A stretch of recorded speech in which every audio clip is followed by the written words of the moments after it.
कहा जाता है श्रीमद् भागवत गीता सिर्फ एक धर्म के लिए नहीं है, बल्कि इसे धरती के हर इंसान को पढ़ना और समझना चाहिए ताकि वो अपनी जिंदगी में सुख, शांति और सफलता को प्राप्त कर सके। भगवत गीता में कुल 18 अध्याय हैं और इन 18 अध्यायों में कुल 700 श्लोक हैं, जो सभी के लिए पढ़ पाना थोड़ा मुश्किल है। इसलिए आज के इस बेहद ही खास वीडियो में हम भगवत गीता के 111 विचारों के बारे में बात करने वाले हैं, जिन्हें जानकर आप भगवत गीता का सही मतलब समझ पाएंगे। इसलिए इन विचारों को आप हर सुबह सुने। दोस्तों, अगर आप इस वीडियो का अधिक से अधिक लाभ पाना चाहते हैं तो कृपया कर इसे हेडफोन लगाकर शांति से सुने। तो चलिए जानते हैं श्रीमद् भागवत गीता के 111 पावरफुल विचारों को। श्री कृष्ण कहते हैं कि मनुष्य को परिणाम की चिंता किए बिना, लोभ लालच बिना एवं निस्वार्थ और निष्पक्ष होकर अपने कर्तव्यों का पालन करना चाहिए। जिस तरह प्रकाश की ज्योति अंधेरे में चमकती है, ठीक उसी प्रकार सत्य भी चमकता है। इसलिए मनुष्य को हमेशा सत्य की राह पर चलना चाहिए। जिस मनुष्य के अंदर ज्ञान की कमी और ईश्वर में श्रद्धा नहीं होती, वो मनुष्य जीवन में कभी भी आनंद और सफलता को प्राप्त नहीं कर पाता। जिस प्रकार मनुष्य अपने पुराने वस्त्रों को त्याग कर नए वस्त्र धारण करता है, ठीक उसी प्रकार आत्मा पुराने व्यर्थ के शरीर को त्याग कर नए भौतिक शरीर को धारण करती है। कौन क्या कर रहा है, कैसे कर रहा है और क्यों कर रहा है, इन सब से आप जितना दूर रहेंगे उतना ही आप खुश रहेंगे। समझदार व्यक्ति जब संबंध निभाना बंद कर देता है तो समझ लेना उसके आत्मसम्मान को कहीं ना कहीं ठेस अवश्य पहुंची है। मोह उसी का करो जिस पर आपका अधिकार है। जिस पर आपका अधिकार ही नहीं, उसका मोह भी नहीं करना चाहिए। जो दूसरों की तकलीफों को समझते हैं, जिनमें दया है, दिल से अच्छे हैं, उन्हें दोबारा जन्म लेना नहीं पड़ता।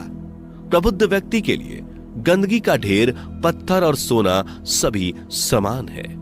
आपके कर्म ही आपकी पहचान है, वरना एक नाम के हजारों इंसान हैं। प्रेम सदैव माफी मांगना पसंद करता है और अहंकार सदैव माफी सुनना पसंद करता है। विषयों के बारे में सोचते रहने से मनुष्य को उनसे आसक्ति हो जाती है। इससे उनमें कामना यानी इच्छा पैदा होती है और कामनाओं में विघ्न आने से क्रोध की उत्पत्ति होती है। सदैव संदेह करने वाले व्यक्ति के लिए प्रसन्नता ना इस लोक में है, ना ही कहीं और। कर्म वह फसल है जिसे इंसान को हर हाल में काटना ही पड़ता है। इसलिए हमेशा अच्छे बीज बोएं ताकि फसल अच्छी हो। जो होने वाला है वो होकर ही रहता है और जो नहीं होने वाला वो कभी नहीं होता। ऐसा निश्चय जिनकी बुद्धि में होता है, उन्हें चिंता कभी नहीं सताती। अच्छे कर्म करने के बावजूद भी लोग केवल आपकी बुराइयां ही याद रखेंगे। इसलिए लोग क्या कहते हैं इस पर ध्यान मत दो, तुम अपना कर्म करते रहो। जितना हो सके खामोश ही रहना अच्छा है, क्योंकि सबसे ज्यादा गुनाह इंसान से उसकी जुबान ही करवाती है। गीता में भगवान श्री कृष्ण कहते हैं कि हे अर्जुन, अपने परम भक्तों जो हमेशा मेरा स्मरण या एक चित्त मन से मेरा पूजन करते हैं, मैं व्यक्तिगत रूप से उनके कल्याण का उत्तरदायित्व लेता हूं। हे पार्थ, जो लोग भक्ति में श्रद्धा नहीं रखते वो मुझे प्राप्त नहीं कर पाते। अतः वे इस भौतिक जगत में जन्म मृत्यु के मार्ग पर वापस आते रहते हैं। मौन सबसे अच्छा उत्तर है किसी ऐसे व्यक्ति के लिए जो आपके शब्दों को महत्व नहीं देता। बदल जाओ वक्त के साथ, या फिर वक्त बदलना सीखो। मजबूरियों को मत कोसो, हर हाल में चलना सीखो। किसी काम की चिंता करना ठीक है, पर चिंता इतनी भी नहीं होनी चाहिए कि वह काम ही बिगड़ जाए। अच्छी नीयत से किया गया काम कभी व्यर्थ नहीं जाता और उसका फल आपको जरूर मिलता है। श्री कृष्ण कहते हैं कि मैं किसी का भाग्य नहीं बनाता, हर कोई अपना भाग्य खुद बनाता है। आप आज जो भी कर्म कर रहे हो उसका फल आपको कल प्राप्त होगा, और आज जो आपके पास है वह आपके द्वारा पहले ही किए गए कर्मों का फल है। मनुष्य नहीं उसके कर्म अच्छे या बुरे होते हैं, जैसे मनुष्य के कर्म होते हैं, उसे वैसे ही फल की प्राप्ति होती है। तुम्हें सिर्फ अपने कर्म करने का अधिकार है, किंतु कर्म के फलों के तुम अधिकारी नहीं हो। तुम ना तो कभी अपने आप को अपने कर्मों के फल का कारण मानो, न ही कर्म ना करने में आसक्त हो जाओ। सही कर्म वह नहीं है जिसके परिणाम हमेशा सही हो, अपितु सही कर्म वह है जिसका उद्देश्य कभी गलत ना हो। संसार में कोई भी मनुष्य सर्वगुण संपन्न नहीं होता, इसलिए कुछ कमियों को नजरअंदाज करके रिश्ते बनाए रखिए। पूर्णता के साथ किसी और के जीवन की नकल करके जीने की तुलना में अपने आप को पहचान कर अपूर्ण रूप से जीना बेहतर है। जब भविष्य धुंधला पड़ने लग जाता है, तब आपको अपने वर्तमान में ध्यान केंद्रित करने की आवश्यकता है। कोशिश कर, हल निकलेगा, आज नहीं तो कल निकलेगा। अर्जुन के तीर सा सद मरुस्थल से भी जल निकलेगा। जीवन की सबसे बड़ी गलती वही होती है जिस गलती से हम कुछ सीख नहीं पाते। जब हमारा मन कमजोर होता है तो परिस्थितियां समस्या बन जाती हैं, और जब हमारा मन स्थिर होता है तब परिस्थितियां चुनौती बन जाती है, और जब हमारा मन मजबूत होता है तब परिस्थितियां अवसर बन जाती हैं। मनुष्य की मानवता उसी वक्त नष्ट हो जाती है जब उसे दूसरों के दुखों पर हंसी आने लगती है। हे भारतवंशी, शरीर में रहने वाले का वध कभी नहीं किया जा सकता, अतः तुम्हें किसी भी जीव के लिए शोक करने की आवश्यकता नहीं है। समय यही सिखाता है कि जिंदगी किसी का इंतजार नहीं करती और ना ही किसी के लिए रुक सकती है। जिंदगी खेलती भी उसी के साथ है जो खिलाड़ी बेहतरीन होता है। दर्द सबके एक जैसे हैं, मगर हौसले सबके अलग अलग हैं। कोई हताश होकर बिखर जाता है तो कोई संघर्ष करके निखर जाता है। मनुष्य को अपने कर्मों से संभावित परिणामों से प्राप्त होने वाली विजय या पराजय, लाभ या हानि, प्रसन्नता या दुख इत्यादि के बारे में सोचकर चिंता से ग्रसित नहीं होना चाहिए। यदि आप अपनी गलतियों से कुछ सीखते हैं तो गलतियां सीढ़ियां हैं, और नहीं सीखते तो गलतियां सागर हैं। निर्णय आपका है, चढ़ना है या डूबना है। समस्याएं इतनी ताकतवर नहीं होती जितना कि हम उन्हें मान लेते हैं। कभी सुना है कि अंधेरे ने सुबह को होने ही नहीं दिया? गलतियां ढूंढना गलत नहीं है, बस शुरुआत खुद से होनी चाहिए।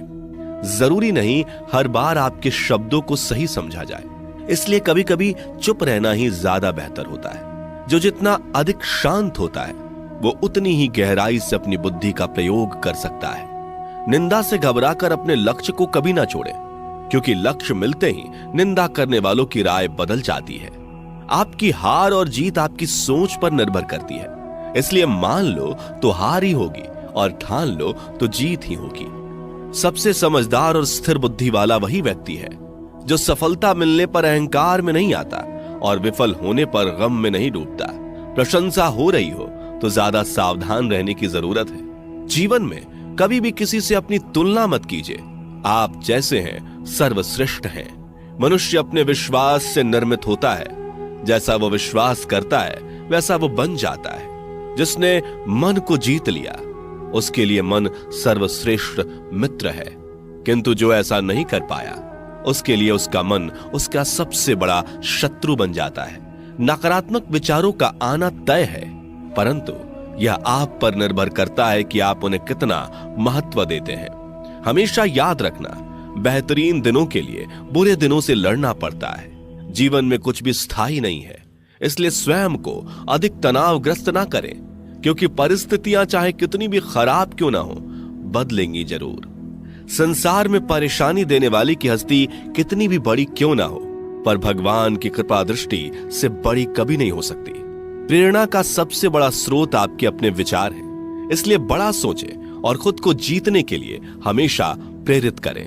जिसने मन को जीत लिया है उसने पहले ही परमात्मा को प्राप्त कर लिया है, क्योंकि उसने शांति प्राप्त कर ली है। ऐसे मनुष्य के लिए सुख दुख, सर्दी गर्मी और मान अपमान एक जैसे होते हैं। मुश्किलें केवल बेहतरीन लोगों के हिस्से में ही आती हैं, क्योंकि वही लोग उसे बेहतरीन तरीके से अंजाम देने की काबिलियत रखते हैं। कोई कुछ भी कहे, बस अपने आप को शांत रखो, क्योंकि सूरज कितना भी तेज क्यों ना हो, समुद्र सूखता नहीं है। जहां आपकी कोई कीमत नहीं, वहां पर रुकना अनुचित है, चाहे वो किसी का घर हो या किसी का मन। जब कोई हाथ और साथ दोनों ही छोड़ देता है तब कुदरत कोई ना कोई उंगली पकड़ने वाला भेज देता है। उन्हीं का नाम कान्हा है। जो मन को नियंत्रित नहीं करते, उनके लिए वह शत्रु के समान कार्य करता है। हे अर्जुन, व्यक्ति जो चाहे बन सकता है यदि वह विश्वास के साथ इच्छित वस्तु पर लगातार चिंतन करे। सिर्फ दुनिया के सामने जीतने वाला ही विजेता नहीं होता, बल्कि किन रिश्तों के सामने कब और कहां पर हारना है यह जानने वाला भी विजेता होता है। जो लोग बुद्धि को छोड़कर भावनाओं में बह जाते हैं, उन्हें हर कोई मूर्ख बना सकता है। वक्त से पहले मिली चीज अपना मूल्य खो देती है और वक्त के बाद मिली चीज अपना महत्व।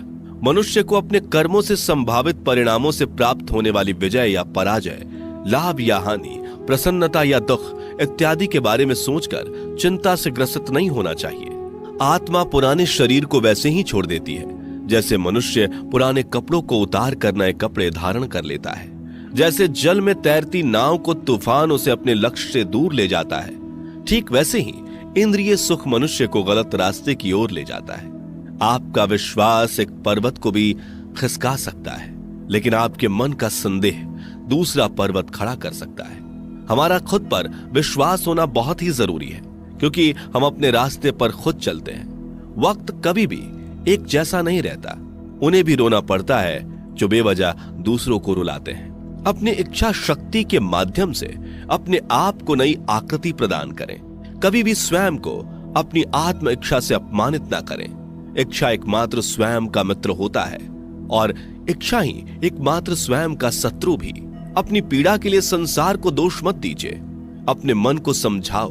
तुम्हारे मन का परिवर्तन ही तुम्हारे दुखों का अंत है। खुद को कमजोर कभी नहीं समझना चाहिए। अगर आप गिरते हो तो उठने का प्रयास करो, लड़ो, पूरी निष्ठा से अपना कर्तव्य, अपना कर्म निभाओ। बाकी सब मुझ पर छोड़ दो।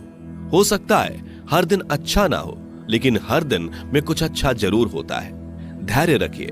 कभी कभी आपको जीवन में सबसे अच्छा पाने के लिए सबसे बुरे दौर से गुजरना पड़ता है। रोना बंद करो। अपनी तकलीफों से खुद लड़ना सीखो, क्योंकि साथ देने वाले भी शमशान से आगे नहीं जाते। समय जब न्याय करता है तब गवाहों की आवश्यकता नहीं पड़ती है। एक उपहार तभी असली और पवित्र है जब वह हृदय से किसी सही व्यक्ति को सही समय और सही जगह पर दिया जाए, और जब उपहार देने वाले व्यक्ति के दिल में उस उपहार के बदले कुछ पाने की उम्मीद ना हो। सुंदरता आपके दृष्टिकोण में होती है। किसी को कीचड़ में खिला कमल भी लुभाता है और किसी को चांद में भी दाग नजर आता है। हे अर्जुन, जो कोई भी जिस किसी भी देवता की पूजा पूरे विश्वास के साथ करने की इच्छा रखता है, तब मैं उसका विश्वास उसी देवता में दृढ़ कर देता हूं। उदय किसी का भी अचानक नहीं होता। सूर्य भी धीरे धीरे निकलता है और ऊपर चढ़ता है। धैर्य और तपस्या जिसमें है वही संसार को प्रकाशित कर सकता है। हे अर्जुन, स्वर्ग प्राप्त करने और वहां कई वर्षों तक वास करने के पश्चात एक असफल योगी का पुनः एक पवित्र और समृद्ध कुटुंब में जन्म होता है। शब्द उतने ही बाहर निकलने चाहिए जिन्हें वापस भी लेना पड़े तो खुद को तकलीफ ना हो। मन अशांत हो तो उसे नियंत्रित करना कठिन है, लेकिन अभ्यास से इसे वश में किया जा सकता है। अहंकार और संस्कार में फर्क है। अहंकार दूसरों को झुकाकर खुश होता है, संस्कार स्वयं झुककर खुश होता है। सेवा सबकी करो, मगर आशा किसी से मत रखो, क्योंकि सेवा का सही मूल्य ईश्वर ही दे सकते हैं। जब सत्य की असत्य से लड़ाई होगी तो सत्य अकेला खड़ा होगा और असत्य की फौज लंबी होगी, क्योंकि असत्य के पीछे मूर्खों का झुंड भी होगा। अकेले रहना तुम्हें यह भी सिखाता है कि वास्तव में तुम्हारे पास स्वयं के अलावा और कुछ भी नहीं। जब परिवार के सदस्य अप्रिय लगने लगे और पराये अपने लगने लगे तो समझ लीजिए कि विनाश का समय आरंभ हो गया है। क्रोध आने पर चिल्लाने के लिए ताकत नहीं चाहिए, मगर क्रोध आने पर चुप रहने के लिए खूब ताकत चाहिए होती है। जो आपका है वह आपको मिलकर ही रहेगा, फिर चाहे उसे छीनने के लिए पूरी कायनात एक हो जाए। दो प्रकार के व्यक्ति संसार में स्वर्ग से भी ऊपर स्थित होते हैं। एक वो जो शक्तिशाली होकर भी क्षमा कर देते हैं, और दूसरे वो जो दरिद्र होकर भी कुछ दान करते हैं। प्रेम शरीर या सुंदरता को देखकर नहीं होता, प्रेम हृदय से होता है। जहां दो हृदय मिल जाएं, वहीं प्रेम जन्म लेता है। किसी भी व्यक्ति को अच्छे से जाने बिना दूसरे की बातें सुनकर उसके प्रति कोई धारणा बना लेना मूर्खता है। अगर साफ नियत से मांगा जाए तो ईश्वर नसीब से बढ़कर देता है। जो हुआ वह अच्छा हुआ, जो हो रहा है वह अच्छा हो रहा है, जो होगा वो भी अच्छा ही होगा। मेरा, तेरा, छोटा, बड़ा, अपना, पराया मन से मिटा दो, फिर सब तुम्हारा है और तुम सबके हो। जब भी विनाश होने का प्रारंभ होता है, शुरुआत वाणी के संयम खोने से होती है। जीवन में सब कुछ खत्म होने जैसा कुछ भी नहीं होता। हमेशा एक नई शुरुआत हमारा इंतजार कर रही होती है। जीवन में यदि खुश रहना है तो अधिक ध्यान उस चीज पर दें जो आपके पास है, उस चीज पर नहीं जो दूसरों के पास है। उस दिन हमारी सारी परेशानियां खत्म हो जाएंगी, जिस दिन हमें यकीन हो जाएगा कि हमारा सारा काम ईश्वर की मर्जी से होता है। विपत्ति में धैर्य, वैभव में दया और संकट में सहनशीलता ही श्रेष्ठ व्यक्तियों का लक्षण है। जो व्यक्ति स्पष्ट और सीधी बात करता है, उसकी वाणी कठोर जरूर होती है, लेकिन वह कभी किसी के साथ छल नहीं करता। जो अच्छा लगे उसे ग्रहण करो, जो बुरा लगे उसका त्याग, फिर चाहे वह विचार हो, कर्म हो या मनुष्य। बुराई बड़ी हो या छोटी हमेशा विनाश का कारण बनती है, क्योंकि नाव में छेद छोटा हो या बड़ा, नाव को ही डुबो देता है। अपने परम भक्तों जो हमेशा मेरा स्मरण या एक चित मन से मेरा पूजन करते हैं, मैं व्यक्तिगत रूप से उनके कल्याण का उत्तरदायित्व लेता हूं। जो दान बिना सत्कार के कुपात्र को दिया जाता है वह तमस दान कहलाता है। परिवार और समाज दोनों ही बर्बाद होने लगते हैं जब समझदार मौन और नासमझ बोलने लगते हैं। आप वापस नहीं जा सकते और शुरुआत को नहीं बदल सकते, लेकिन आप चाहें वहीं से शुरू कर सकते हैं और अंत को अवश्य बदल सकते हैं। जब उम्मीदें टूटने लगे, कोई रास्ता दिखाई ना दे, तो एक बार भगवत गीता की शरण